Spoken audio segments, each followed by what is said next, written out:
Heart Research Center presents A Trip into the Supernatural with best-selling author Roger Morneau. While still a young man in the city of Montreal, Roger Morneau became involved in the worship of demons. In this two-part series, Roger gives us a first-hand account of his harrowing brush with the powers of darkness and ultimately his divine rescue. Also joining him are Cyril and Cynthia Grossi, the very couple who first pointed Roger from the darkness to the light. Conducting this exclusive interview are Dan and Karen Houghton of Heart Research Center. Let's now join the Houghtons and Roger Morneau as we together enter part one of A Trip into the Supernatural.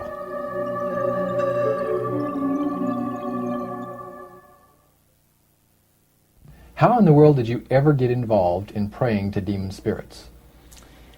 Well, when I came out of the Navy after World War II, I was looking for take up a trade in Montreal, Canada. And at that time, I ran across a fellow that had been on a particular ship with me. And he said, "Hey, Morneau, you're alive. How nice to meet you." He says, "Let's have dinner tonight." I said to my boss, "Can I have the evening off?" Because I was the assistant to the Windsor bowling alleys and billiard. You know, it's the high-class place in Montreal where all the dress manufacturing people go and relax. So I got the evening off, and I went out. We went out and had dinner. He told me, "Hey, I got something fantastic to tell you." He said, "I am affiliated with people that speak with the spirits of the dead. How would you like to talk to the spirit of your dead mother?" And I was shocked. I was shocked. He said, "You wouldn't be afraid of talking to the spirit of your dead mother, would you?" Well, I said, "I'll tell you what, I would have to give that some thought, because it's something I never thought about before in my life." Most of us probably haven't. A little afraid of something like that. Well, he says, you know, it's written all over your face. You're afraid of going to a seance. But he says, "I know you. He says, you're going to come." And then he started to tell me how brave I was when I was aboard ship, you know, different things. He says, "You're not the same man. You're changed. You're chicken." That's all I needed to hear. I said, "When do we go to a seance?" So one Saturday evening, we were in the place. It was the very first time. Very beautiful place. The medium was a lady. She had a gorgeous new home in Montreal. And there were about 20 invited guests there, which I was one of them. And she communicated with the spirits for different people there and telling them what the spirit said. And then there was one lady that had been talking almost continually before the seance started, and she didn't believe in the dead appearing and all of this and all that. And she said, "Well, I would have to see my dead sister," she says, "to believe it." So while the seance was going, one man said, "I would like to talk to my friend that died 6 months ago, but I don't want him to appear. Just want to talk to him. Because," he says, "I don't trust you talking to my friend for me." So the medium says, "Let me inquire of the spirit." "Yeah, the spirit will talk with you." And that big masculine voice was heard in the place. It says, "Hi, Frank. It's nice of you to ask for me to talk with you." And they had a little chat. And after it was over, Frank says, "This is the greatest thing on earth, to be able to talk with the spirits of the dead." Then the medium said, "We have a very special surprise tonight for you people. A spirit will manifest itself openly here in a few minutes. And it's like a big gust of wind hit the building and right through the wall." Now, the lights weren't terribly bright, but they were like living room lights. A couple of floor lamps and maybe some of these. And that translucent being seemed to come right out of the wall. How did you feel right at that moment? It's almost like my heart stopped a little bit. You know, very weird feeling. It was a lady in a beautiful evening gown, swirling. And she said to Mary, "My dear sister, you are so wonderful to have asked for me." And Mary fainted and fell right off her chair on the floor. And a couple of guys jumped up and picked her up, and spirit gone. And that was the beginning of it. That's how you got into it. Yeah, that's the way I got into it. After a while, you see, there's something interesting about the human mind. You can adjust to an awful lot of stuff. You can adjust to a lot of things that would terrify you to begin with. After a while, they become common and ordinary. So you mean contact with the supernatural can become commonplace and ordinary and doesn't bother anybody?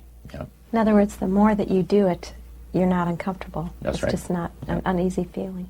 Yeah. So how did you feel about it? Then I after got that? into a secret society that worshipped the spirits, you see. Well, now how is that different from the seance, Roger? It happens that the seance are not involving in many ways. But when you get into a secret society of spirit worshippers, then, and especially when you're invited there by the direction of the higher-ups in the spirit world, you never get out of there alive. And this is exactly what my friend and I were up against. We didn't know anything about it. And there was a very, very popular big band leader. Jazz musician? Band, yeah. Very famous. He played a lot in Montreal, Canada, Vancouver, the big cities. And one night we went to one of these seances, and he was with his wife. Now the spirits had told him what to do. Spirit told him, there's two of these guys, give the names, and your wife will want to talk, we'll make it so that your wife will want to talk to the medium when you say that you want to go home because you're tired. As soon as you see that these guys are starting to want to leave, then leave with them at the same time.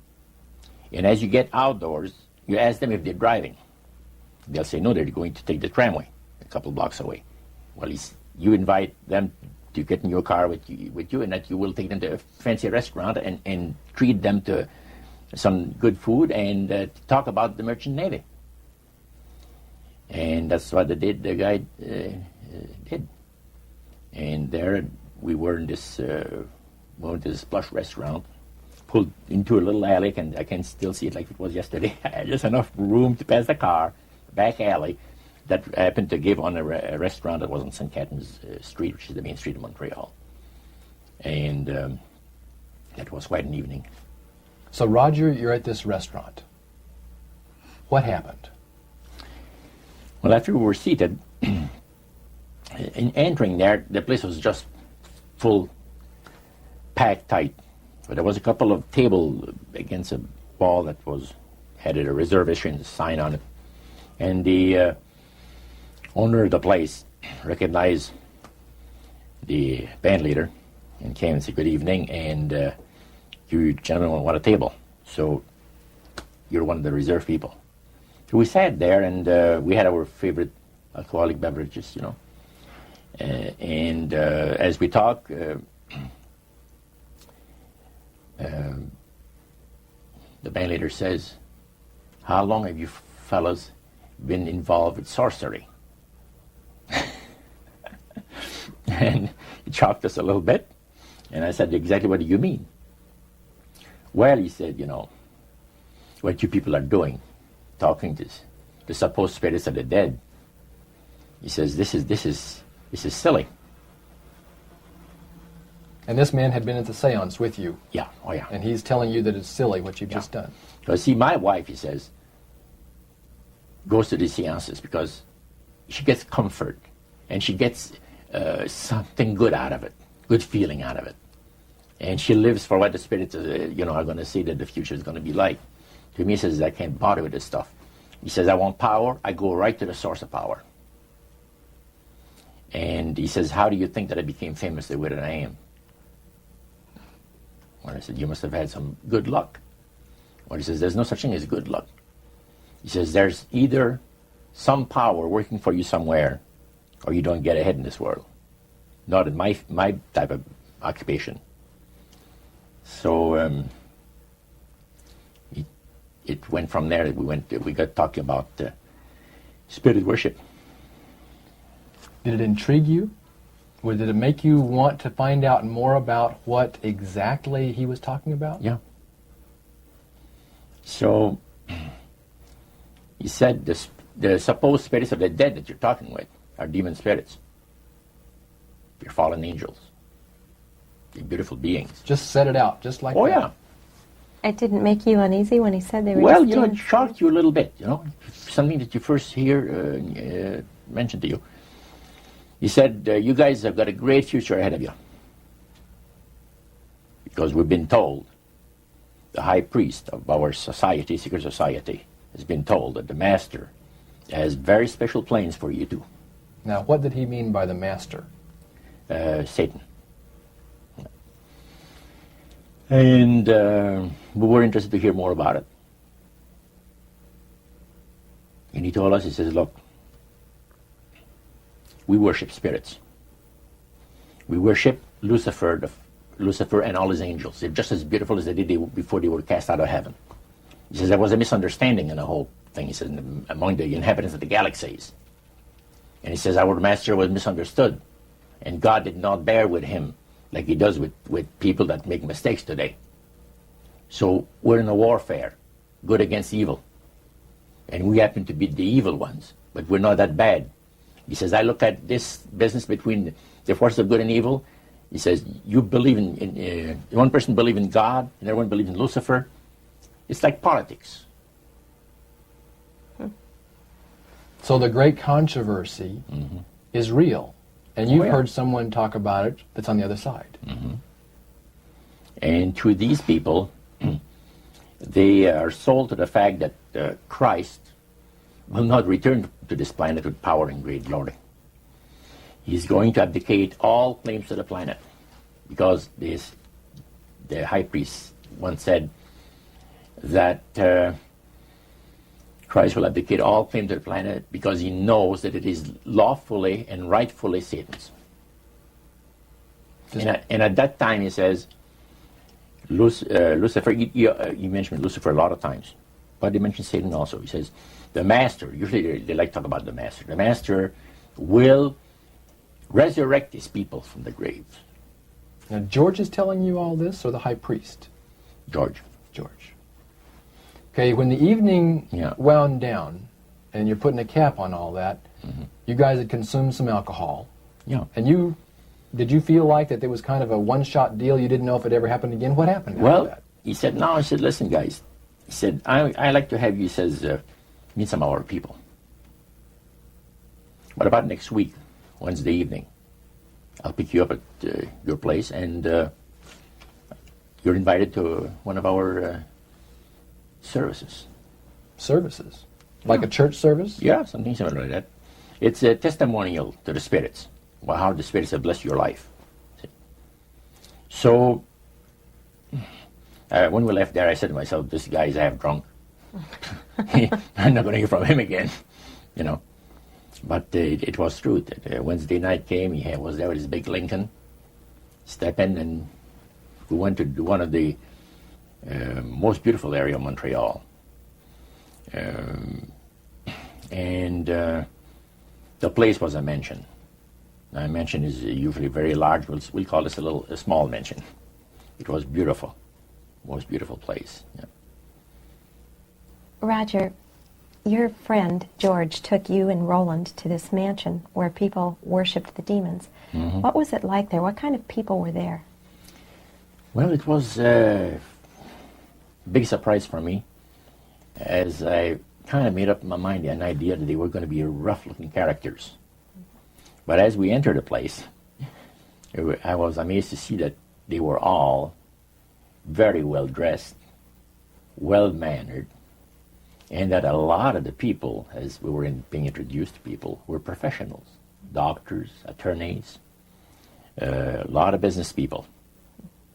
And see what they had? They had a praise session to the gods, which is the spirit counselors, which are in charge of legions of spirits, of demon spirits. And they talk about what the Lord of their lives has done for them, because they call on particular spirits, like the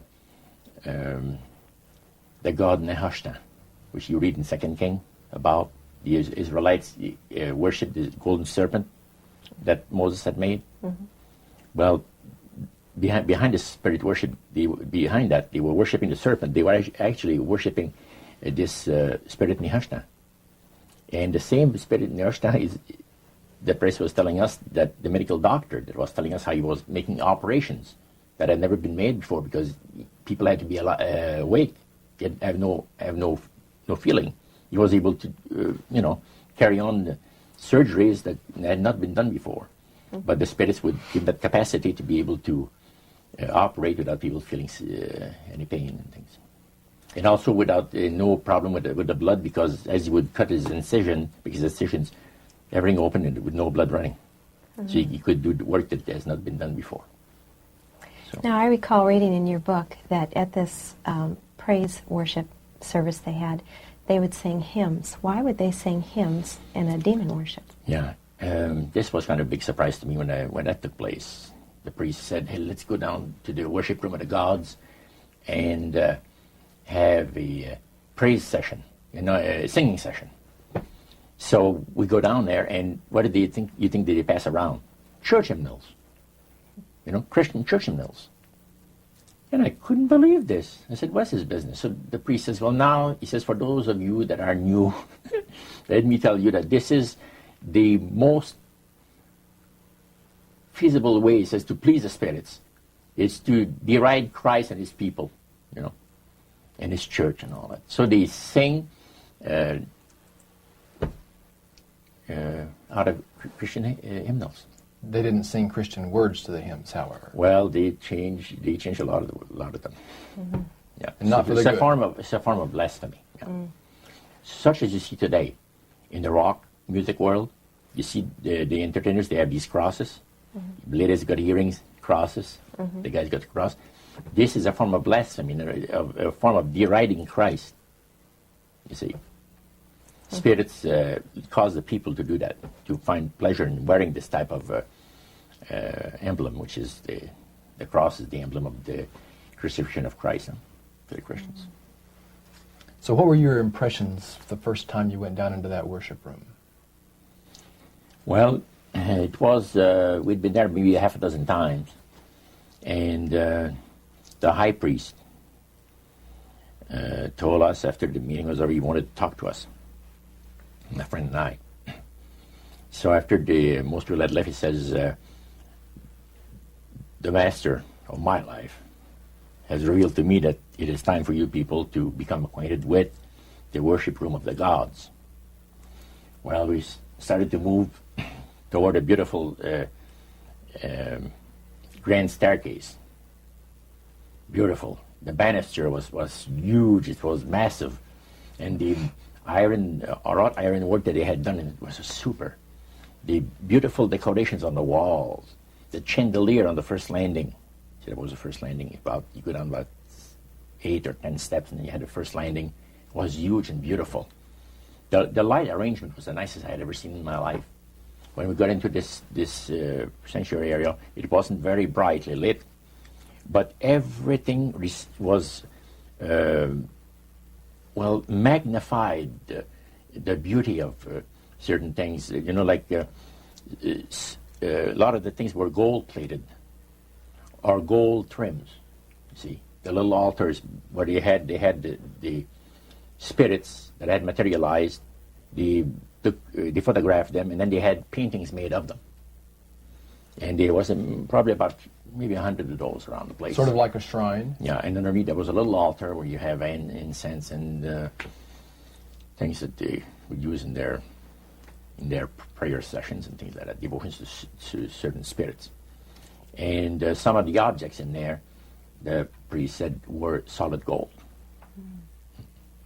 It was a unique experience to see that. So how did you feel when you walked into that room? I felt that these people had power, and they had a lot of it. Did that attract you? Yes and no. You had mixed feelings I about had it. mixed feelings about it. Yeah. Because to a certain extent, things looked so good. It sounded so good to us. But you see, I'd been brought up in a Christian home where my parents had told us we were 8 children in the family. And especially the older ones, you know. My dad says, well, you know, if you get involved in wrongdoing, you're going to have to pay the price. There's always a cost for everything in this world. So, this thought kept creeping into my mind. Just how far you go with these spirits before we start paying the price. See? So it made you just a little bit nervous. Oh, yes. But yet you kept going back. Or there was no way out. Because that's what we're told.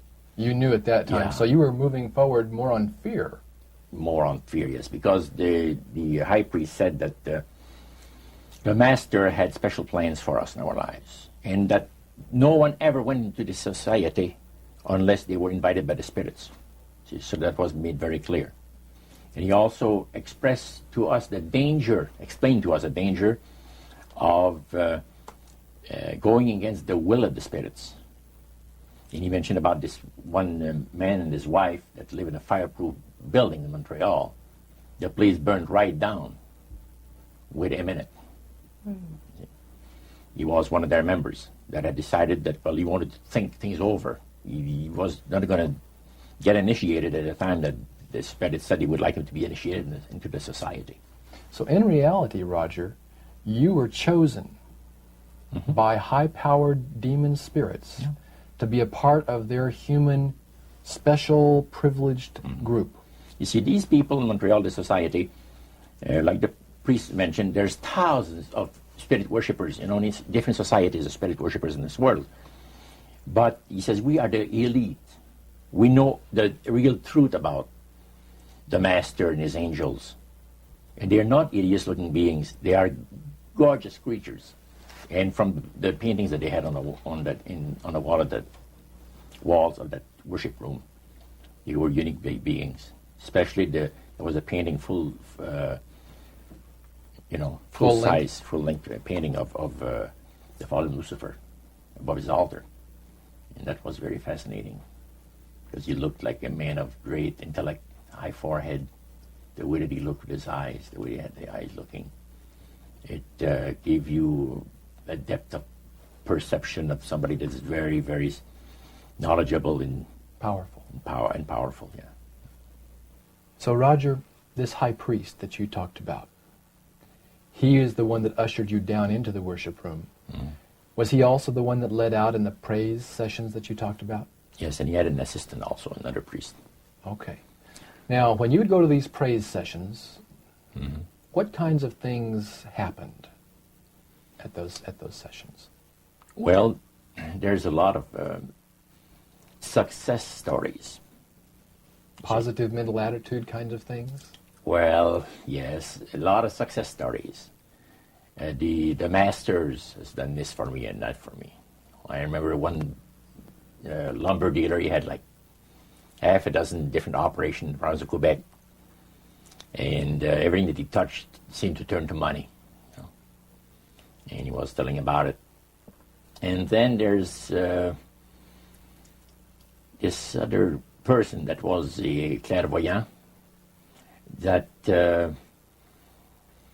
would work only for the wealthy people, only for the super wealthy. He says, I have the know-how, they have the means, let them pay. So he advised in business transactions. They would come to him and say, listen, I look at this deal that I might get, this factory or whatever it is, because this person was interested in industrial real estate, see. And he would talk to the spirit, and then the spirit was audible to him. See, you could hear the spirit talk to him, but the man did not hear. So the spirit was telling him the clairvoyant what well, he called himself an astrologer, reading the moons and the stars and, you know. Now, what was the term you used for his title, this man? Clairvoyant. Clairvoyant. Oh, clairvoyant. Clairvoyant. Yes, and it was interesting. This person stood up and says, I had a nice little experience last week. And he says, the masters, he says, they take care of you. This lady and her husband brought him, to this astrologer, a bundle of money. They said, this is the deal that you... And he works at only on percentages. Only on percentages. He doesn't work for set amounts of money. Only percentages of what the people are going to make. So he said, they brought me a substantial amount of money. And they were very happy with it, and I thought it was very reasonable. But then my guide, Spirit, says, ask them when they're going to give you the other $1,700 that is really yours. And he says to the folks, I would like to know now, before we leave here, when will you have the $1,700 to give me? That makes up my part of, rightful part of the deal. The wife fainted, and the husband says, we'll have the money for you in 24 hours. So that was this type of priest. So he was thanking the demons for helping him to know that. Oh, yeah. Mm-hmm. Demon spirits, yeah. At what point did this demon worship start to affect you personally, Roger? Well, it wasn't too long that the priest mentioned to us that the time had arrived for us to start trusting the spirits and give the spirits a chance to work for us. And there was a number of gifts that you could choose from, you see. And I used to play the horses, some. Not knowledgeable at all. I used to go to those bookies, play the horse every so often. But I said, hey, I would like to be able to, for the spirit to instruct me on the numbers and the name of the horses that's going to win, at Belmont or some other racetracks like that. Make myself a little money. So the priest says, it'll be given you. And sure enough, one night whether I fell into a trance or dreamed the thing, I don't know exactly what happened, but I saw 3 races that were really going to pay big. And these horses were dummies, so to speak. You know what I mean? They were not really good horses. They were like the one horse paid 21 to 1 because he was that poor, right? The chance of winning was so poor that they paid 21 to 1 on him. And it showed me I saw the board at the bookie and the number on it. And I went there, and they said it was going to be on Saturday. That was like on Wednesday. A few days later, it was Saturday. I went there, and sure enough, there they were on the boards. I went to the wicket and handed some money and got myself a winner. Now I said, well, I'm a little crazy. I ought to put more money on there, so I put $20 onto the next horse, and that paid 21 to 1.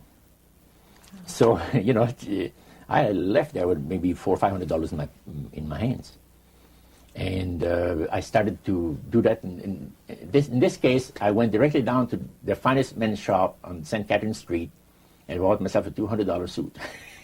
And in 1946, a $200 suit was... in 1946, people used to work at the RCA Victor, where I had worked before I went to the Navy, for $18 a week. Mm-hmm. And the good earners were $75 to $50 to $75 per week, for labor. So the demon spirits looked on you so favorably, they began to help you win in your gambling. Then I went to other bookies, you see. And one day, I am told of the man at the cage where you do your bet. He says, my boss would like to talk to you. And he said, you go right through that door over there. Oh, sure. So I know the guy says, come on in. The guy's sitting behind the big desk, smoking the big cigar. So he says, you're Roger. I says, yeah. He got up and walked around me. He said, you don't look that smart. I said, what, sir? You don't look that smart. He says that you could pick horses that are winners when they're supposed to be losers. Where do you get your help? What do you mean help? I'm not getting any help. I just happen to go and... Oh, no. We've been watching you here, he says, for a number of weeks. And you always leave here with some of our good money. And I'll tell you, buddy, if you want a list of all the bookies in Montreal, I'll give you a list of them. But he says, I want you out of here. And don't show up again. Because somebody's going to put a... You know what I mean? I said, okay, sir, I won't be back again. So it's a tough business to be in gambling. So even with the Spirit's help, it was tough. Yeah. Well, it's stuff is going to shoot you, yes. Yeah. The high priest would say a number of things to you when you were in these praise services, and you went to a number of them over a period of time. Mm-hmm. Talked about the issues of the great conflict. You've already touched on that a little bit. I want you to follow up on that a little bit more, Roger. Some of the things that you wrote in your book, Trip into the Supernatural, sounds a whole lot like what we as Christians today know as the Great Controversy. Mm-hmm. What were some of the things that he told you there? Well, he says that there's a great controversy going on between the force of good and evil, between Christ and Satan. And they always praise the great master, Satan, as a super intelligent being that he is, beautiful to behold. And if he ever appears to you, you won't be able to look upon him because it'll be too bright. It'll just ruin your vision. The high priest said he was in Chicago, and the Spirit appeared to him and said, Morneau and his buddy, George, has invited them to the service, and the fellow that is in charge while you're away says that he's going to wreck all the work that the spirits have done for the last few years to get these people into the society. So the high priest, which is in Chicago, picks up the phone and calls, and the spirit appeared to him, and he said the angel was so bright that he could not look upon him. And he says after he picked up the phone to dial, he couldn't dial the phone because of the fact that his vision was so terribly blurred by the light, the beautiful light of the bright being. And he asked, dial 0, and the operator came on, and she had to, dial for him. And they talk about many, many things in regards to, who's going to win this conflict. Any discussion about fire and brimstone? Yes. He says, the Bible people, talking about the Christians, they read in the Bible that, we're all going to land in a lake of fire and this and that. So that's baloney. He says the conflict is going to end peacefully.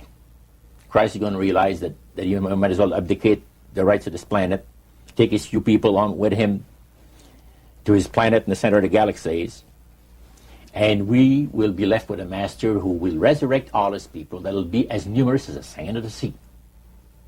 See? And the master will rule forever and ever and ever. A happy people. And he named some of the people that's going to be there. I don't want to mention the names because they're known to history.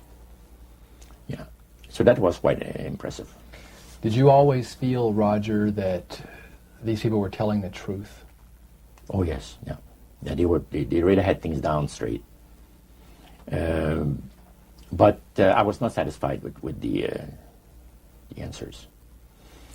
And there was something, and I understand now it was the Spirit of God saying, hold back, fellow.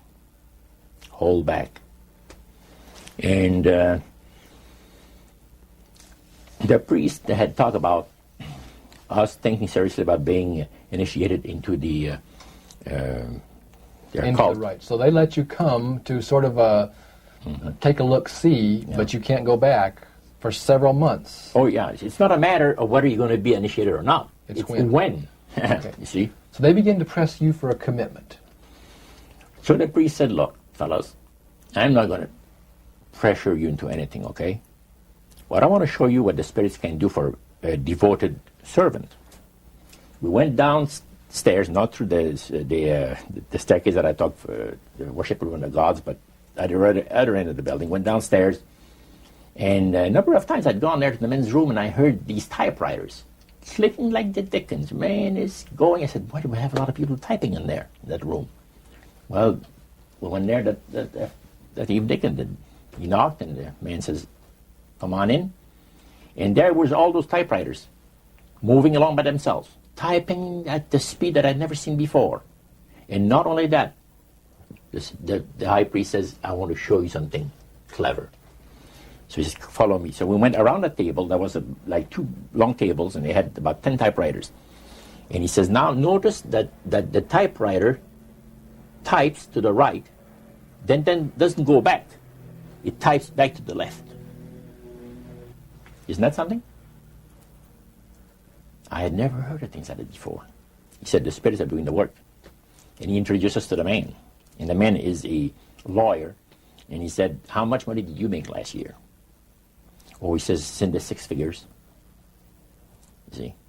So this lawyer had a business in the building that housed the worship room. Oh, yeah. And he had a whole room full of typewriters. Yeah. And he put paper in there, and demons That's typed. all he did. Put typewriter paper in there. It was And what came out? What was it that came out? different briefs for court cases. And so he would sell these to people? Oh yeah, Okay. he had this service to the legal profession, And the high priest was the United showing... States and Canada. So the high priest was showing you this to give you an idea about the kinds of blessings that you would That's receive? right. Yeah. But after you left that typewriter, the room where the lawyer was, they tried to draw you into a commitment by getting you to make a public profession. Tell us about that. Well, they have a super beautiful resort in the Laurentian Mountains, which is north of Montreal, north of Saint Agathe. Saint Agathe is a famous name there in Montreal. Montrealers, because they all go Saint Agathe or north there, you know, the summer home and that. So they had a big resort up there for their people, you know. It was a closed society. And they had on October the 30th, Halloween, is that? October 31. 31, last day of October. They had what they call live animal sacrifices. I don't know what it is, but they did. We could never find out. By the time that the Lord pulled me out of there, I had not yet found out what it was. So you have this intrigue involved in there. And he talked about three very unique services that I attended there that sit on my mind forever. One was entitled Christian Idolatry. Another one was entitled The Super Deception of a Glorious New Age, which actually applies to the New Age today. And this was 1946 that we're talking. And then the other one was Satan's Great General Council of the 1700s. And I must say the things that I heard there was an eye-opener. First of all, we'll go through the Great General Council. Okay. At the beginning of the 1700s, said the high priest, Satan and all his spirit counselors held a Great General Council with one purpose in mind. It was to prepare for the great industrial age that was soon to break upon the world. And Lucifer also foresaw another age that was to follow that, where tremendous scientific discoveries would be made by people, and we would enter a unique age that would change the way that everybody lives. It would also serve to usher in the end times and the close of the great controversy between the forces of good and evil. And the priest said that Lucifer had been studying the Bible. And he found in Daniel 12:4, where we are told about the time of the end, many shall run to and fro, knowledge shall be increased. He understood it to be that we're getting to that point. And he had, with all the spirit counselors, to change their modes of operation in order, to ensnare people. And he devised a way whereby people would disqualify themselves from being members of Christ's kingdom. And he was just very candid about this. Oh, yeah. Telling you and Yeah. the rest of the group, 60 or 70 people there, Yeah. the plans that Close to 100 people. Lucifer had revealed to him. And by the time the council came to a close, they had three major policies that were going to be followed. First, they were to see to it that humans would be made to believe that Satan and his angels do not really exist. Because up to that time, you could walk down a street of Paris and you would have signs that would say where you have a soothsayer or, or a fortune teller of some type, and if you want to put a curse on someone, you could go and see this other old lady over there, the old witch. That's the way it goes. But now it had to change. Lucifer says we have to make sure that people, humans, get to believe that Satan and his angels do not really exist. You know, Roger, that's interesting because a recent research study report that I read indicated that in a national survey, I believe it's over 75% of people do not really believe in a real tangible devil. But there is one. Oh, yeah. Now, the next thing, the three parts policy that they had adopted there, the second one was to find a way of being able to get total control of people's minds. And that would be done by taking hypnotism out of the realm of the occult and introduce it as a new science for the benefit of mankind. So part of what the high priest told you was Satan's strategy to take total control of people's minds.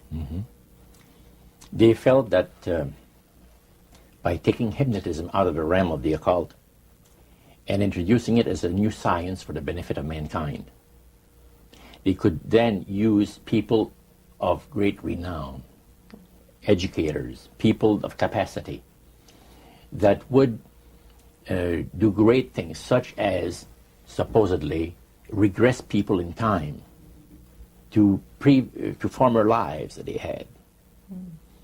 And of course, after the session is over, the person would not know a thing about ancient history. And the person that she or he has talked about performing, certain deeds, we'll say 3,000-4,000 years ago. But this was their strategy. Now, what this would do for the thing is this, that it would create in the minds of the general public, solidly set in the mind of the general public, an unwavering trust in that great deception. In other words, people could, they would believe it. This person was hypnotized, was regressing time to, former lives, and did this and did that, and no deception. Maybe Alexander the Great, we will say, and some of his generals and people like that. And the person, after the session is over, comes out of hypnotism, and he or she doesn't know what she's talked about. So now this would be a way of de-Christianizing the Western world through the avenue of mysticism. Now the time came when Lucifer decided that he had to choose a person to initiate this thing. And Franz Mesmer, which was an Austrian physician, was chosen. Because the priest told you all of this? Oh, yeah. Okay. Because he was most capable. Mesmer originated a theory called animal magnetism, later on named mesmerism. Mesmer was led by the spirits to believe, and this is what the priest said, was led by the spirits to believe that certain persons have a magnetic influence within themselves, so to speak, that would cause them to have great power over other persons, even to the point of placing them into a trance. And at that time, that was readily accepted by people in general, at the time that Mesmer lived. So people realized, they said that some people got a capacity to put you into a trance. That's the way. Now, by the time that he died, in 1815, a lot of the physicians in Europe were using hypnotism as a means of anesthesia. Now, hypnotism is the same as mesmerism? That's right.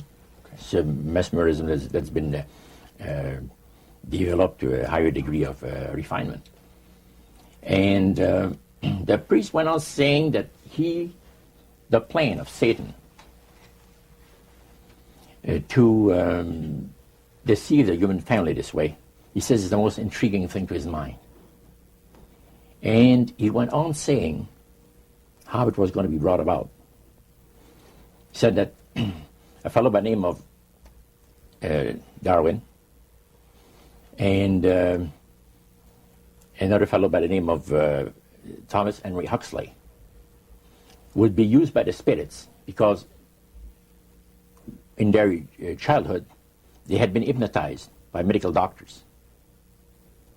And they figured that they would be real good subjects to lead the people into this belief that they had, that Satan wanted to bring into people's lives. Now, what were those 3 points again, Roger?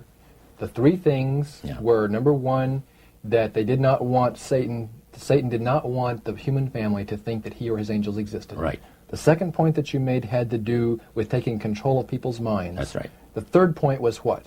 Was to destroy the Bible without burning it. Okay. See? And what was his strategy on that? On that, it was very interesting. Because after the Great General Council,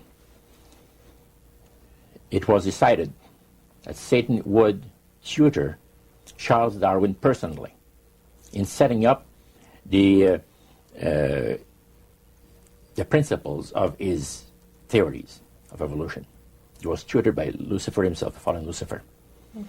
And at that time, it was understood, Satan and his spirit counselors understood, that if a person was led to believe in the theory of evolution, it would, in his life, destroy completely the creation week of the Bible, the fall of man, and the plan of redemption. It would do away with it. In one fell swoop. Yeah. Now, he made a unique statement. He said that according to the spirits, anyone that teaches a theory of evolution is considered to be a minister of a great religious system. See, they call it the religious system, the theory of evolution, because it is a system of schooling people and getting them to disqualify themselves from being members of Christ's kingdom.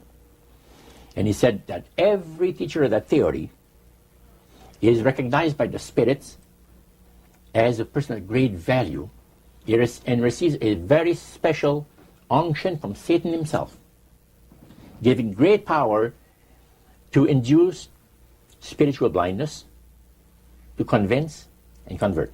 3 capacities are given to those teachers of the theory. Then, that's not all.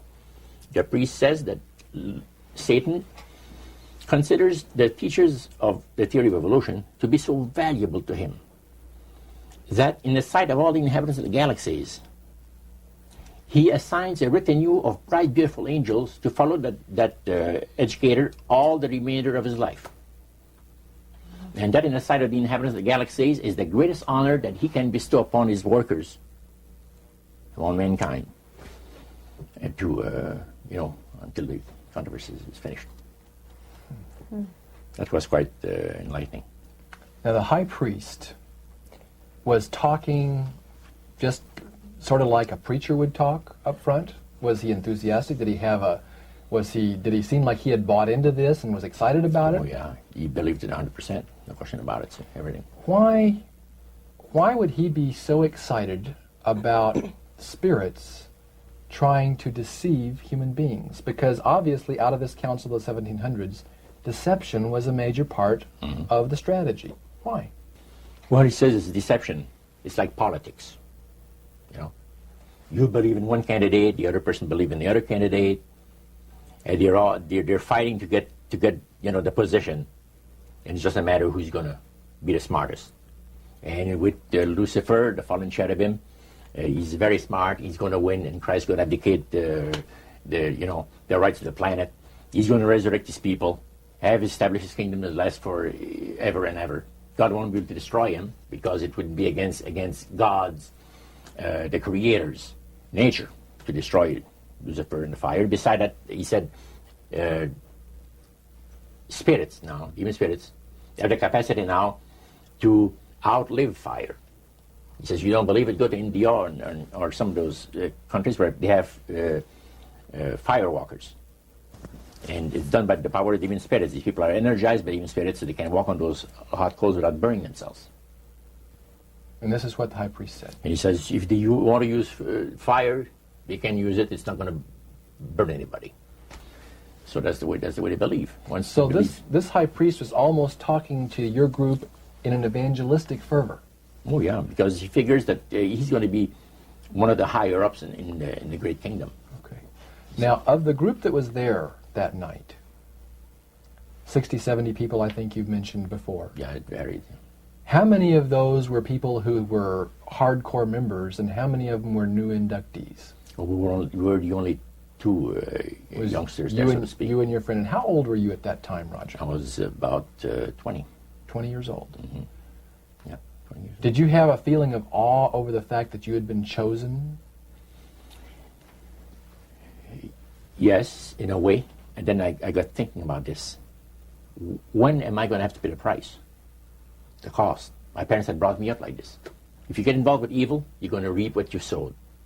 So you want to be upright in life. And if you associate with evildoers, they'll probably land you in jail or somewhere else that you wouldn't want to be.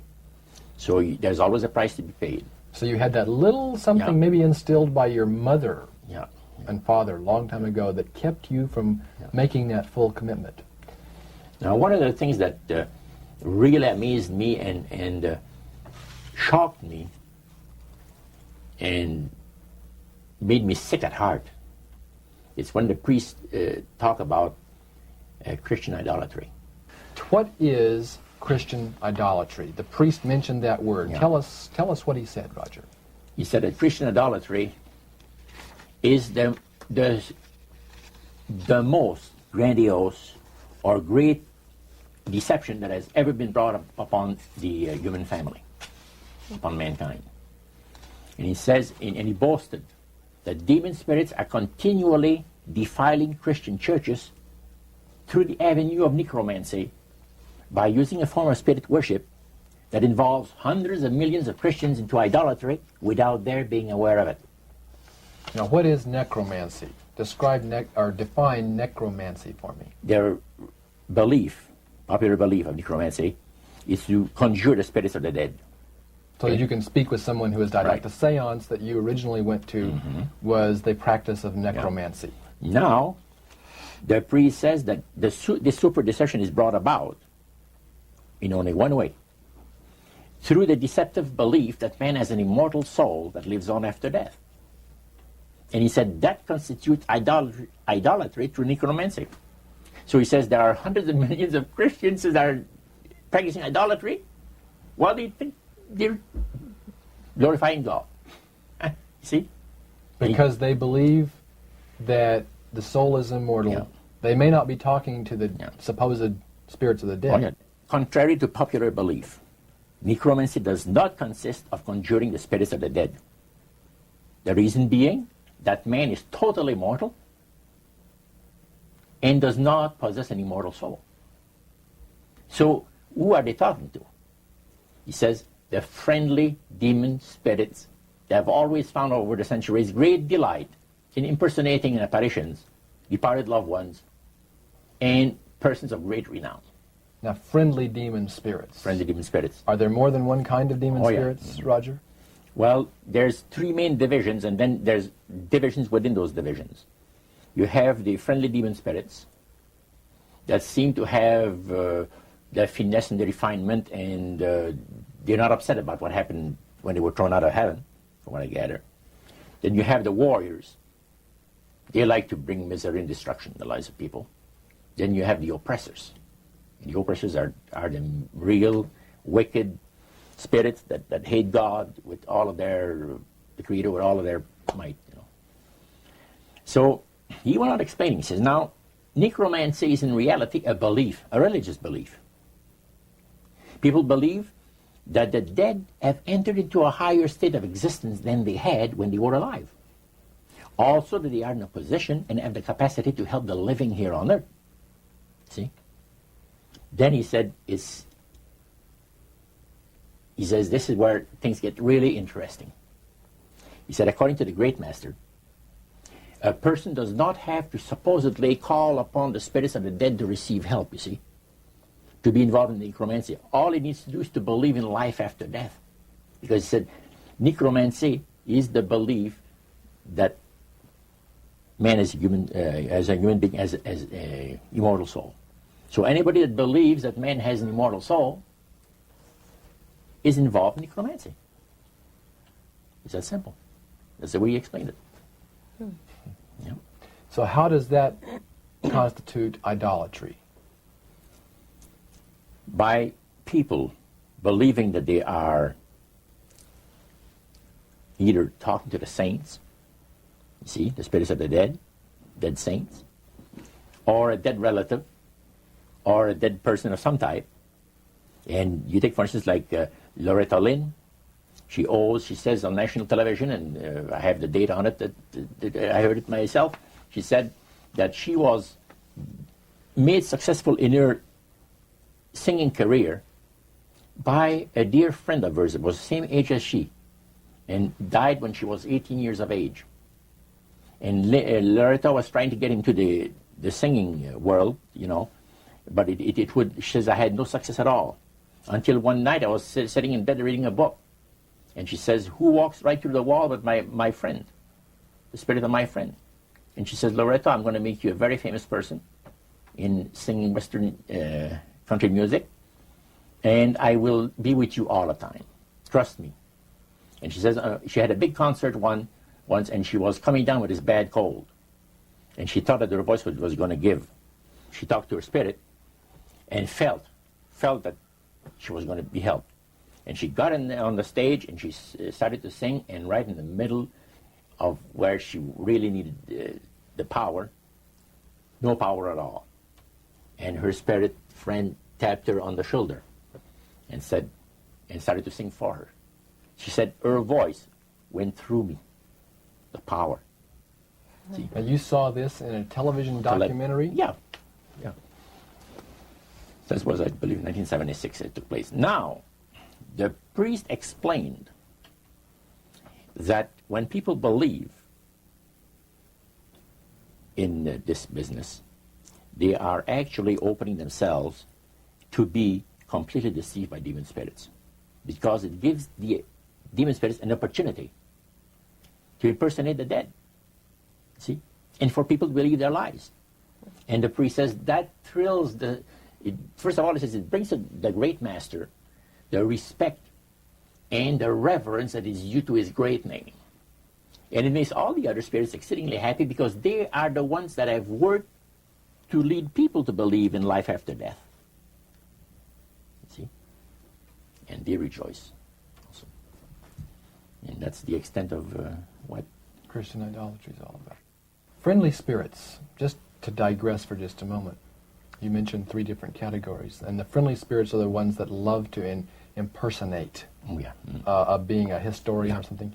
We specialize in that. In your experiences in the praise services or in the worship room or the other places where you were, any of the places you were, did you ever witness an event where necromancy or even something that would be popularly called channeling today took place, where you actually heard the voice of someone in response to someone's questions?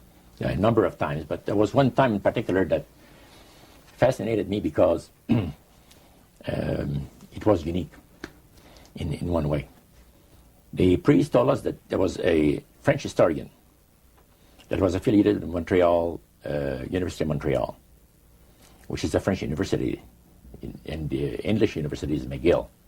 So the University of Montreal is the French university.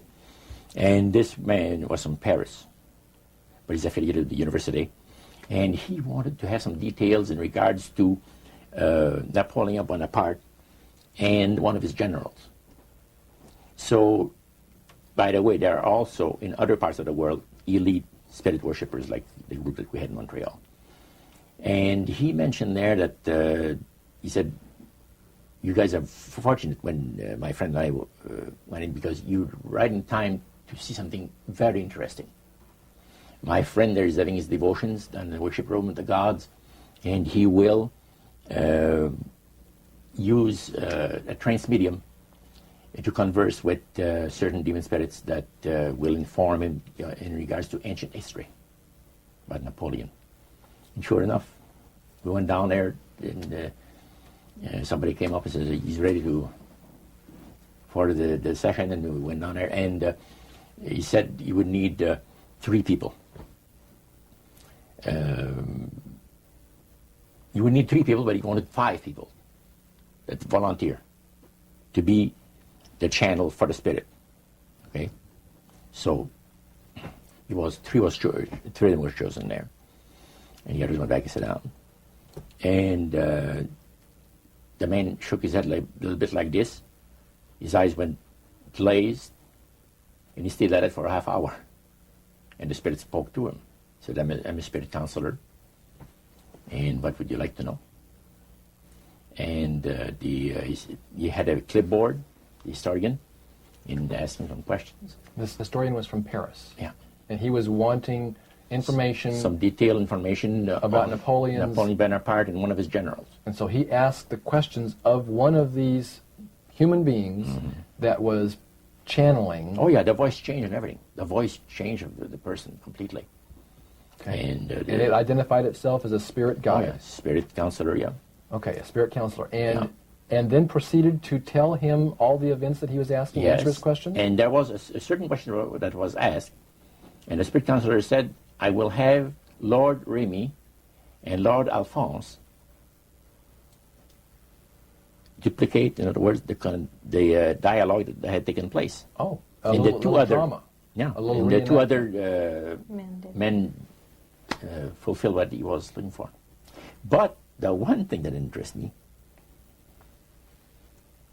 is the mayor of Montreal, Camillien Hood. During World War II, at the beginning of the war, he was very controversial when it regards to the war effort.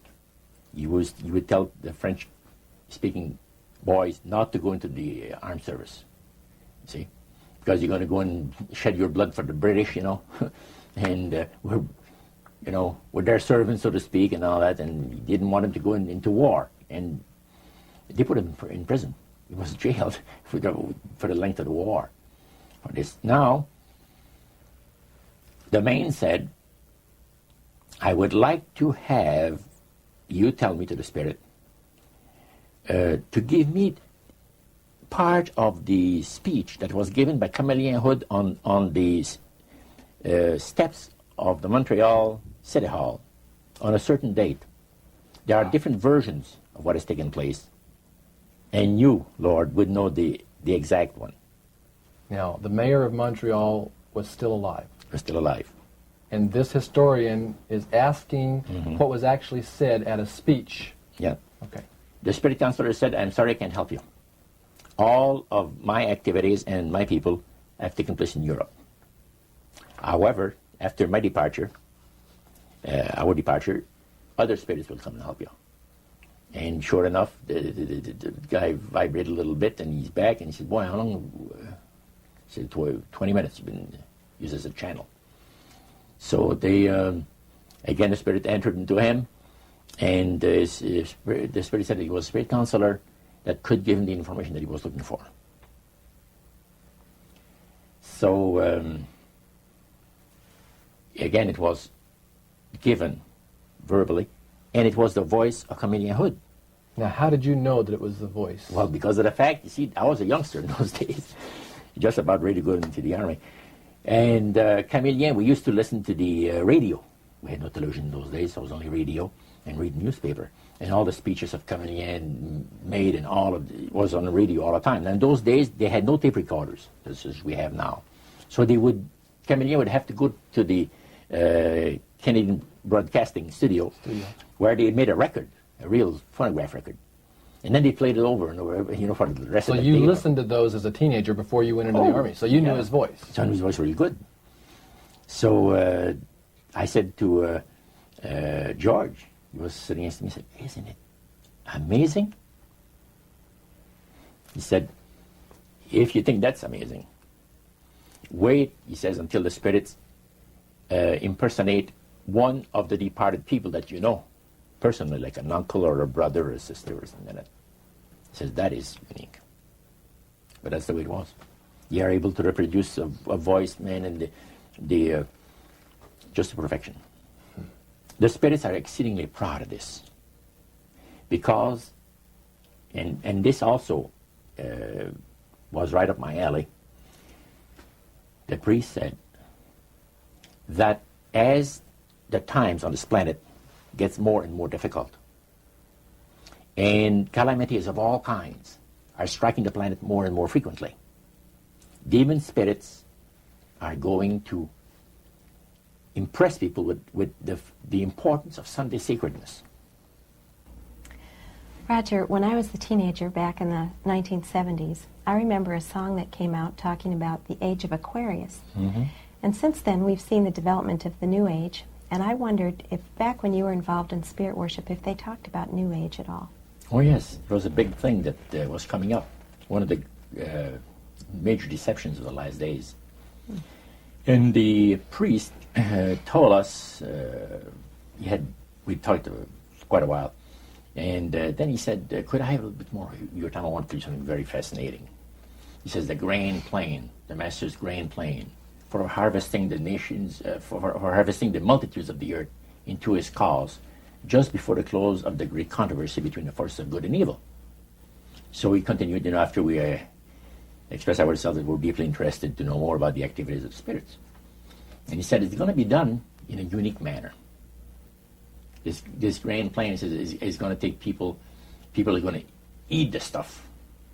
Because it says demon spirits will declare themselves to be inhabitants of far distant planets in the galaxies that are coming to warn the inhabitants of planet Earth of the impending destruction of the planet unless something seriously proper is done to avoid it. And he went on saying that they will claim to have out-of-body experiences. Are you familiar with out-of-body experiences? I've read about them. In other words, so there's some persons are supposed to be able to, they believe in their immortal soul. Astral projection. Yes, right. Goes into different parts of the world and sees things and come back and then they write all about it. I've heard of that. So, due to the fact that the millions of the earth, people, believe in people having an immortal soul, he says it be readily accepted when the spirits will, through a trance medium, converse with influential people of the land, you see. Now, what is a trance medium? It's a channeler today. What is known today as a channeler? Channeler, yeah. Okay. Shirley MacLaine's experience of getting involved with spiritism and with the inhabitants of far distant planets in the galaxies, I taped the whole thing. It's 3 hours. And you were hearing the fulfillment of what this high priest had said 45 years ago. Yeah, exactly. So he went on explaining about the fact that the spirits will show themselves willing to give valuable guidance that will not only help people avoid the destruction of the planet, but it would cause them to enter into a higher state of existence. For instance, he said the spirits will promise, and this is a big word, promise, that if their recommendations are followed carefully, they will usher in a glorious new age of peace and prosperity, and there'll be, there'll be no more wars, you see. There'll be no more famines. There'll be no more people getting unhappy to one another. Neighbors will love neighbor, and social unrest will not take place no more. There'll be perfect happiness for 1,000 years. That's what the Spirit is going to promise.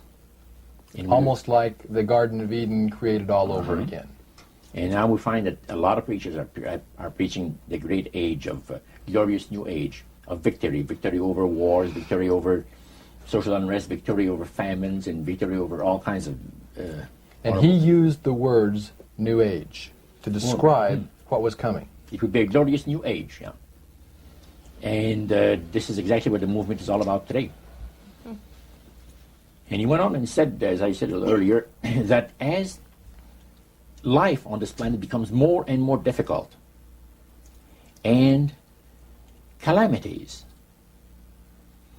will strike the planet more and more frequently, the spirits at that time are going to put all their effort to impress religious leaders, to bring before the masses of the earth the sacredness of Sunday. See? They will teach Sunday sacredness. And with the religious leaders, looking forward to 1,000 years of perfect peace on earth, they will put all their effort into it. Then laws will be passed by governments.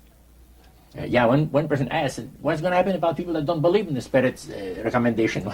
The priest says, that's be no problem at all. Laws will be passed by governments that will force people to go along with it, regardless of whether they believe in it or not. And he says the law enforcement officers will explain to people, make it clear that such a law is necessary to assure the well-being of all people. He says the laws will be passed with no effort at all. And then he went on and he said about the fact that the venerability of the sun, which in ages past was such an irritant to the Creator. All these great nations and other nations, the smaller ones, were all involved in sun worship. And in those centuries, the Creator found that teaching of worship of the sun to be a terrible irritant. And he said, it is going again to take place, but not in worshiping the sun, in remembering Sunday to keep it holy. He made a statement I would never forget. He says, by the observance of the day upon which the master, Satan, has placed the unction of his authority and power, he receives homage, regardless of whom people claim to worship. Isn't that something? So, can you understand now why I had 28 Bible studies in 1 week and started to go to church on Sabbath? And I never missed since until I became sick. The issue of a day of worship came up in that meeting. Mm-hmm. Was Sunday the only day mentioned? Well, you see, the priest mentioned, yes, about the fact Satan has chosen Sunday as his day.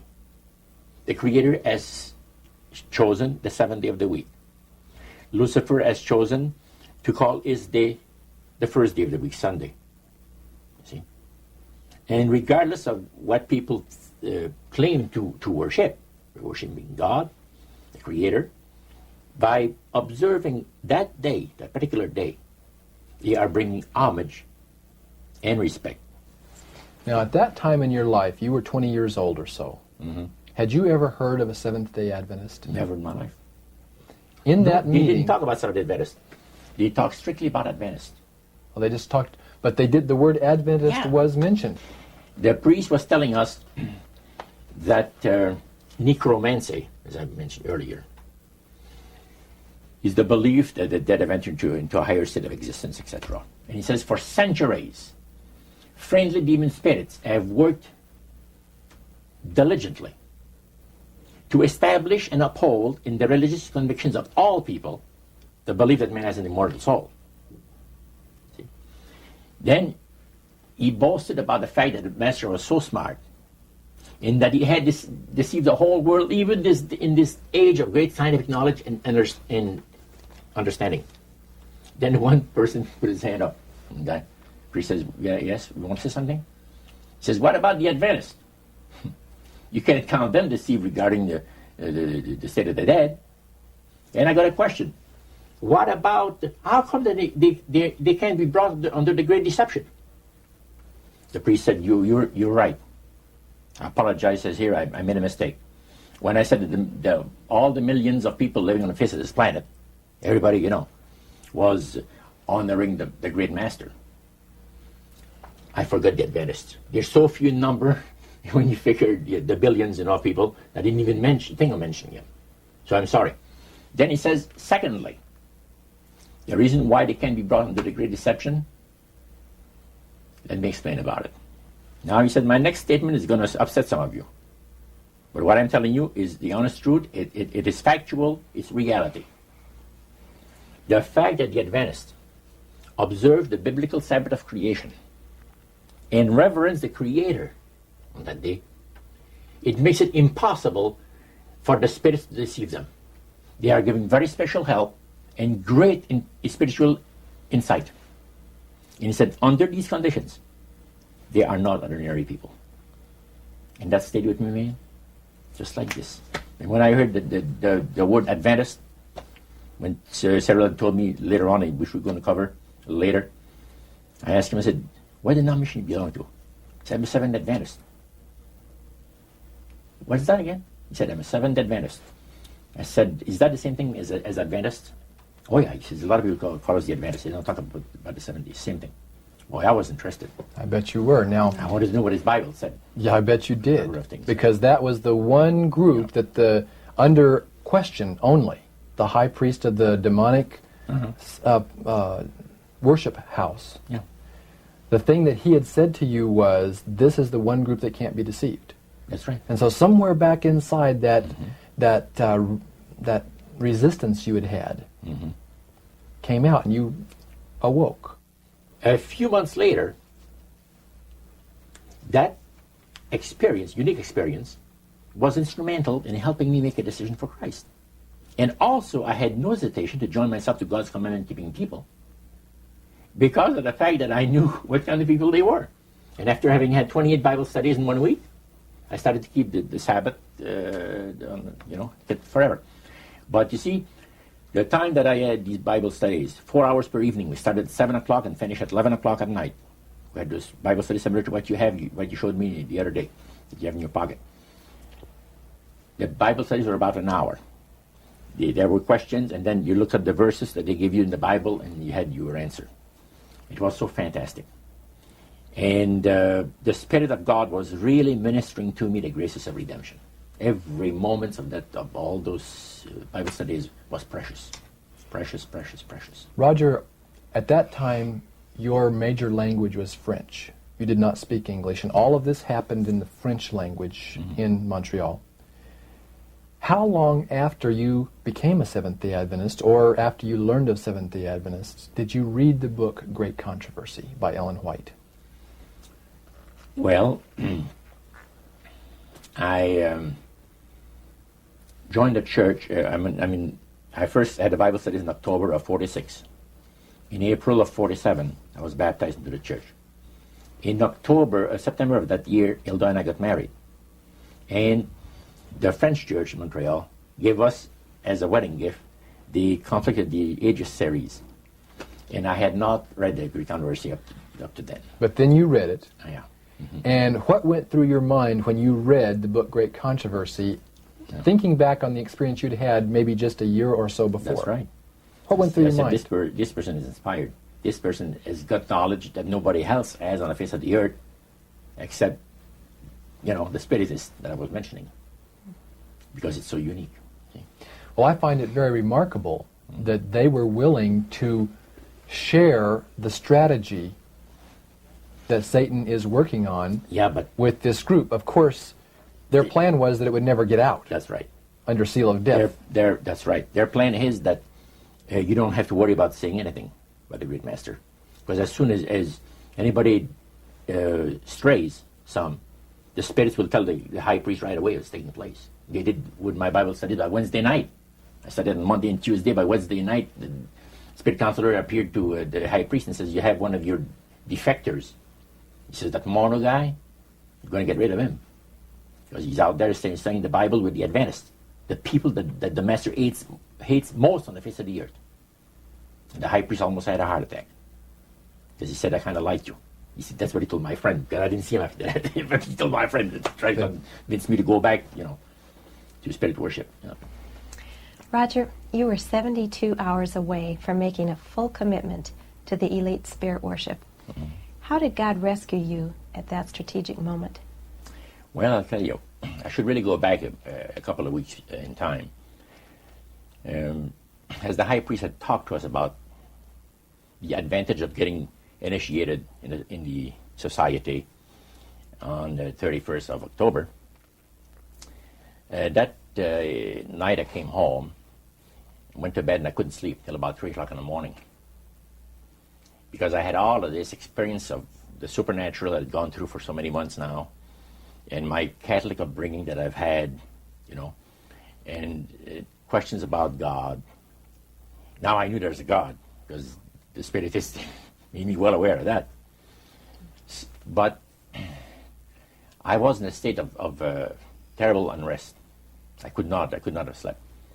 And without even giving it a thought, somehow, I said, as I was laying on my bed, I said, if there's a God up there that cares for me, help me. That's all I said. Next thing I knew, the alarm clock rang. It was 6:30. It was time for me to get up and go to work. At that time, I had changed employment. I had taken a course in embroidery for the manufacturers of ladies' dresses in Montreal. There's embroidery companies that makes all this, the piping and the sequins work and all of this, fancy designs Sure. on ladies' dresses. And that's where I was working at the time. You were just 72 hours away, as Karen mentioned a moment ago. You had prayed, without even realizing what you were doing. God was about to rescue you in a very special way. Tell us about that. What happened that Monday morning? Well, let's go back to the Friday. Okay. Previous to that. I was working for a Jewish firm. And the bosses, one kept the Sabbath, and the other didn't. And Harry, which was the one that didn't, as I was going out to have my cigarette at the afternoon break, he said, Roger, when you come back in, come into my office, I want to talk to you. I said, okay. I came back in, and he said, close the door. I closed the door. He said, I want you to do me a favor. Oh? What do you mean? Well, I'll tell you what. He said, you notice yesterday or a couple of days ago, there was a fellow here that I showed around the shop. And, yeah, I said, yes. Well, he's going to be starting to work here Monday. And he's not just an average guy. He's a Christian, but keeps the Bible Sabbath. I said, go over that again? He says, yes, like the Jewish people, he keeps the 7-day Sabbath. Saturday is the 7th day of the week. Well, I said, let me tell you, sir, the nuns have told us that there's been a mistake made in the calendar, that actually what shows to be Sunday is the 7th day of the week. Oh, no, he says, there wasn't no mistake made in the calendar, he says. Saturday is the 7th day of the week, like you see it on your calendar, and he says it never was changed. And Sunday is the first day of the week. Oh, I said, that's interesting. I said, I'm going to have to go to the library and check this out. Oh, you don't have to, he says. He pulled out his desk drawer open, pulls out his big dictionary, and he looks up Saturday, and it said the 7th day of the week. And he looked at it on Sunday, and he said the first day of the week. Okay. Well, I said, that's pretty interesting. Now, here's what I'd like you to do for me. I'd like you to, first of all, I'm going to have this man work next to you, on the machine next to you. And don't tell him that I want to know what denomination he belongs to. You got to be very tactful. You have all the time in the world, even if it takes a month, he says. He says, I tell you what, he says, it's the craziest thing. He says that I've been thinking about this guy, and I can't get him out of my mind, about this, the fact he's a Christian and keeps the 7th-day Sabbath, keeps the Bible Sabbath. And he said, I got more important things to think about than stuff like that. So he said, I want to find out what denomination he belongs to, and I just did. I said, why didn't you ask him? Well, he said, no, I wouldn't do that. That's too personal. Okay. So he wanted you to ask him and find out for him. Find out and not let him know that the boss was interested to know. So Monday morning came, and The new fellow came in, and the boss introduced him to the people. There was about maybe 50 people working in that plant. And he said, Cyril is an accomplished embroiderer, and we'll be very happy to have him here with us, and, made a little speech. Then he walked him to his new machine, and he says, Roger, meet Cyril, and I shook his hand, and we started to work. And it was not more than about 20 minutes that I was working that my machine started to skip stitches. So what happened? You have to stop and back up where you were. And I was working on sequence. In other words, the sequence come up. There's a row of thread behind it. They're all set up, and it's on a spool. And then the needles put them in there. And when it skips, you got to stop, back up, start over it from where it left off. It wasn't too long that I'd done this 2 or 3 times. And that really made you happy, I bet. Man, I was mad. And as a French person, usually they don't go easy on the saints and gods. That was using some language was not that great for Cyril. But anyway, I called the boss over. I said, come and see this machine. I'm having trouble with it. He checked it, worked on it for 5 minutes, work with it. Beautiful. I sit down again, start to work, the same thing happens over again. Harry, after he tried that 2 or 3 times, he said, Joe, come over. He's the old guy that knows everything about everything, in the shop. So he looks at the tensions and adjusts things, and he says, it's working beautiful. Well, I started to work again, and another 20 minutes after, the same thing, and I had to stop the whole thing. By then, it was time to go out for the coffee break. Cyril and Cynthia, so good to have you folks come down and visit with us for a short time today. And Cyril, I want to start off our visit by just asking you about an experience you had, I believe, almost 45 years ago. That's right. You had gone to work at a new embroidery shop in Montreal, Canada. Mm-hmm. And there was a guy that was at the next machine to you that first day you went there. Did you notice anything strange about him? Yes, I did notice he had some peculiarities that, well, to say the least, they were different. First of all, when he worked at his machine, when he had a little malfunction, he knew how to, criticize the machine by using some language that was quite offensive, to me at least. He would curse at the machine, and in both French and English. He was quite a linguist. And when my machine would break, he noticed that I would just fix it and keep on working. There was a difference, and he noticed a difference himself. We were both behaving differently when our machines didn't function right. Now, so that very first day, there were problems with the machines. Your machine and his machine had problems. They both had problems. But you had a chance at the break time to get acquainted with him. And how did he approach you? Well, he approached me with a question, sort of.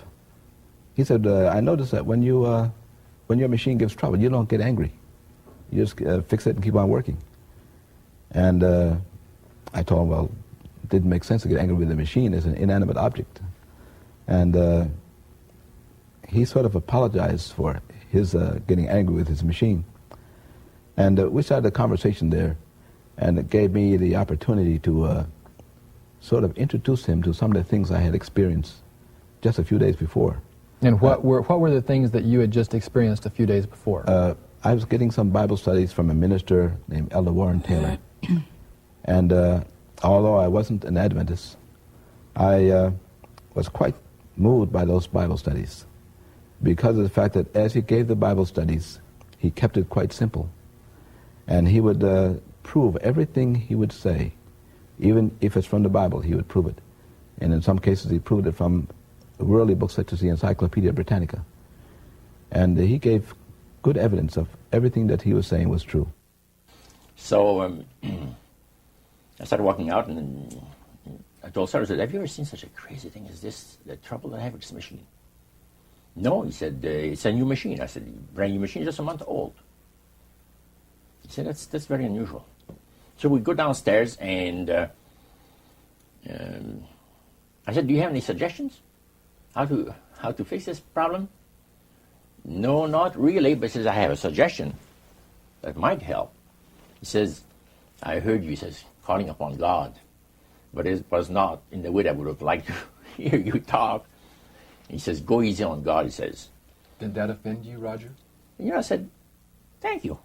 You did not offend me. Because he was pleasant about it. And I said, thank you. I said, I'm sorry if I offended you by my language. He says, it didn't bother me. I said, by the way, I said, this is the opening. You're quite a religious man, I understand. Yeah, he said, I read the Bible and go to church. That's great. I said, what denomination do you belong to? Well, I'm a Seventh-day Adventist.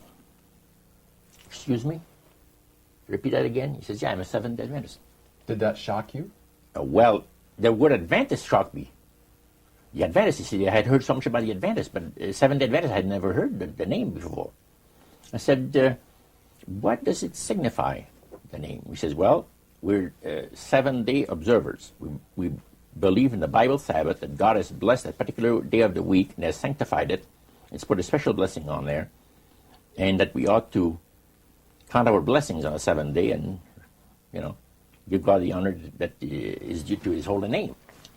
Is that any difference between what some people call the Adventists and Seventh Adventists? Oh no, it's just the same people.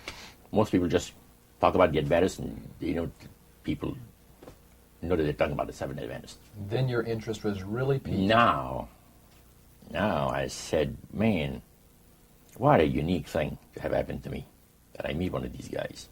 You're together out there at your first break time, and you're discussing the language on the job when the machines had broken down, but you had an opportunity to begin to share some of this newfound faith that you had been discovering. Right. Did you find him to be interested, open? Well, what really happened was he would ask questions, and I found out later that the reason he asked questions was when I went to get the job, I was so impressed with Elder Taylor's Bible studies that I told the employer right away that I didn't work on the Sabbath. He said, well, that's all right. You don't have to work on Sunday at all.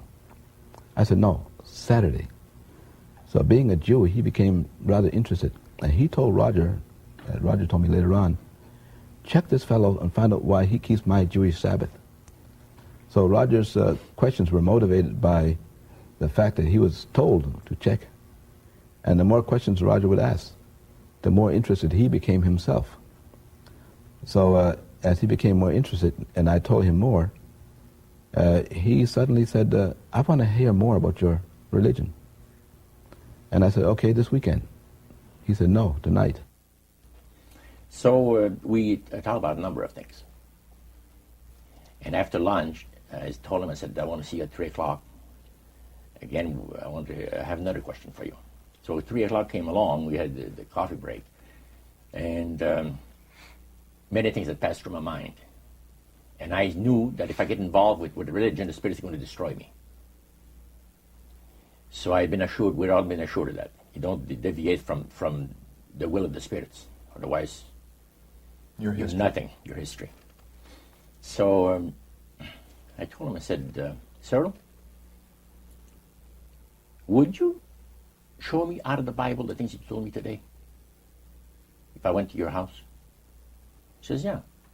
Yeah, he says, yeah, I'd be glad to. He says, when, next week sometime? No, not next week, tonight. Did he look surprised when you said that? Yeah, he's surprised. He said, what's the big hurry? I said, I can't tell you why. But it has to be tonight or never. He said, you serious? I said, yeah. And you can't tell me why it has to be tonight? I'll tell you the reason why. He says, I would like to have you come another night. Because I have my collection of jazz records that somebody's coming to look over. He had been collecting jazz records for years. And he said, I have somebody's interested to buy them. But he said, well, I said, well, forget about it then. And he said, man, he said, you really mean what you say? That you want to see these things in the Bible? I said, sure. Okay, he says, come to my place 7 o'clock tonight. Give me his address. So that evening, 7 o'clock sharp, I rang the doorbell. Did that startle you? It startled me because it was fortunate I had 28 Bible studies for busy people, something I just bought. And I ran home, Cynthia and I were married at this time, And I ran home and I told Cynthia, we have to give some Bible studies because this fellow's coming tonight. So I went through the first couple of Bible studies as quickly as I could and got myself familiarized with them. And we got all ready, and sure enough, he came. And we sat in that room, the room that we talked about that burned, and we started those Bible studies. And he was very interested. Cynthia, that first night that you had your Bible studies with Roger, how many studies did you actually do with him? We did 4. On the first night? On the first night. We started promptly at 7, and as we went through, with everything in detail, in full detail.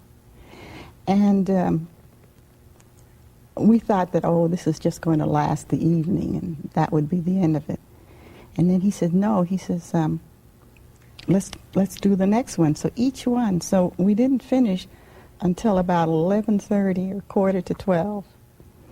And when we finished, he'd sit around and talk. By the way, he was a chain smoker. The room was covered with smoke. We could hardly see the Bibles in our laps. And we had discussed this prior about him smoking. And so we decided, we prayed about it, and we asked the Lord that even though each time he came, the room was just heavenly, full of smoke, that we will read his word and that he will take care of the smoke. And I happen to be allergic to cigarette smoke, and we were all huddled together. It was really something to see us. 28 Bible studies in a period of 1 week, 7 days. 7 days, 4 hours a night. 4 hours per evening, yeah. 28 Bible studies. Now, Now, they didn't plan this. So, as we chatted, and I just met Cynthia, now, Cyril told me, I got to explain things to you a little bit. I am not a baptized member of the Seventh Adventist Church. I'm just studying into the church doctrines with the minister. He says, my wife is a Seventh Adventist. But he said, now I think I'm going to be baptized also be a Seventh Adventist. But I said, I'm not one right now. Now he says, my wife is the one that really knows the Bible. I don't know much about it. And I think that she's got the right study for us tonight. He says, it'll take about an hour. Can you spare that much time? Oh, I said, evening is yours. Well, she had a set of Bible studies that were entitled 28 Bible Studies for Busy People. That was the title of the series. She pulled one out and she says, now, we could see here, there's the different questions. The first one was on the Word of God. And she read the question and said, then we can find the verses in the Bible that gives us the answer. And the next question, she said, would you like that? I said, beautiful. Let's go. So Cyril was sitting next to me with his Bible because he was able to find where it was. And I had never opened a Bible in my life. Never. So, because I never had access to it. Let's put it this way. And that's where it started. On the Word of God. After the Bible thing was over, he says, well, did you find it interesting? I said, most interesting. Very interesting. I said, what's the next study coming up? Well, he said, the next study? Oh, Daniel 2. Prophecy of Daniel the prophet. On the world events, predicting the different great world empires that were to come into existence in times ahead. And I said, really? That's very interesting. I said, how long would that one take? Oh, she'll take about an hour. She says, you have between 20 to 25 questions, he says, So I said, let's have it now. Oh, wait, she said, no. She said, when could you come back? I said, why come back? Did she look surprised? She looks very surprised because she looked at her husband. And you looked at me. And I said, hey, you guys like the Bible or are you getting tired? No, we like to study the Bible. I said, let's have another Bible study. It's only 8 o'clock, you see. And at that time you were a smoker, weren't you? Oh, a smoker. You can't say that again. I was like a chain smoker, you see. And when I had accomplished something worthwhile, I used to reward myself with a cigar 2 or 3 times a week. And this is what the love of God, the power of the love of God operates in the lives of those that the Lord is trying to bless, and in the lives of those that are bringing the blessing. Now, this did not take place. First of all, we kept on studying. We had 4 Bible studies that evening. And when it came to 9 o'clock, we had Daniel 2 over with. I said, what's the next Bible study? And she said, well, the one I'm going to have, will you come on the weekend? Could you come on the weekend? I said, yeah. I said, I can come on the weekend. What is the title of it? She gave me the title. I said, man, that's interesting. It's only 9 o'clock. Let's have it now. So Cyril looks at her, with very surprised look on his face. And Cynthia, she looked at him. And I said, what's going on between the two of you? It's like you have a conspiracy that says that we're not going to study the Bible with this guy more than an hour or two. But she said, let me be honest with you. Our minister, Pastor Taylor, has been giving us instruction on how to give Bible studies. Because Cynthia says, I never have given Bible studies. And we really wanted to know how to give Bible studies to people that ask us the reason of the hope that is in us. And he's told us exactly how to do it. You have 1 Bible study per week. If the people are exceedingly interested, you could have 1 in the middle of the week, another one. But never more than that. And she says, we've already passed our quota. So the reason, Roger, for their hesitancy was not the fact that you were blowing smoke in their face. Oh, no. It was because they were trying to follow the instructions that their pastor had given, and you were asking them to break all those rules. That's right. Do you think they could sense your urgency? Sarah and Cynthia told me later, yes. They said there's something very unusual about this man, Cynthia told her husband, because they went to get water, and to get me a glass of water, and she went in the kitchen to get something else, whatever it is, and she said, what do you think of him? And Cyril said, there's something very unusual about this man. He said, you want to study the Bible? Let's study the Bible. We won't tell about Elder Taylor. Let's not say a word to Elder Taylor. We're going to ruin the whole thing. You're going to keep it a secret. Because the minister had said, you give people a spiritual indigestion, and they'll never want to open the Bible again. You understand? But this shows that there are some times when someone's appetite for it is so strong that you have to follow the leading of the Holy Spirit. The Holy Spirit, that's it. And they had prayed about this thing. Now, Cyril had told his wife, this man is coming for Bible study at 7 o'clock tonight for a Bible study. And he smokes. He's a smoke fiend. What are we going to do? Should we tell him not to smoke in our home? He said, if we do that, I'm afraid he's not going to stay for the Bible study. What would have happened if they had asked you not to smoke? I would have said, I'm sorry. You're not my kind of people. You see, you're too reserved for me. I'm sorry. And still to this day, I thank God for the leading of the Holy Spirit that at that crucial time moved in there and inspired these people to say, wouldn't you die, Cyril, for us to save a soul for Christ? Cynthia said to her husband. He said, yeah. It's not going to kill us, even if we inhale all the smoke that he puts out, right? Because they had prayed about it, and then they had thought about it, and then when it came to be 7:15, he said, what are we going to do about the smoking? Are we going to tell him not to smoke or what? And then when she came out and she said, let's put up with it. Well, we had that 3rd Bible study. Now it's 10 o'clock. And I said, by the way, what's the next title? And she told me about it. My goodness, this is a beautiful Bible study. I said, let's have it.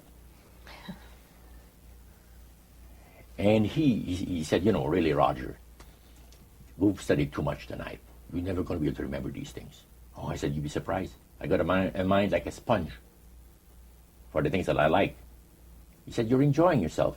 I said, never heard anything like this in my life. Let's have another study. What time do people go to bed? First of all, I don't want to, infringe on your regular habits of resting yourself. And, well, he said, we go to bed 11 o'clock. Beautiful.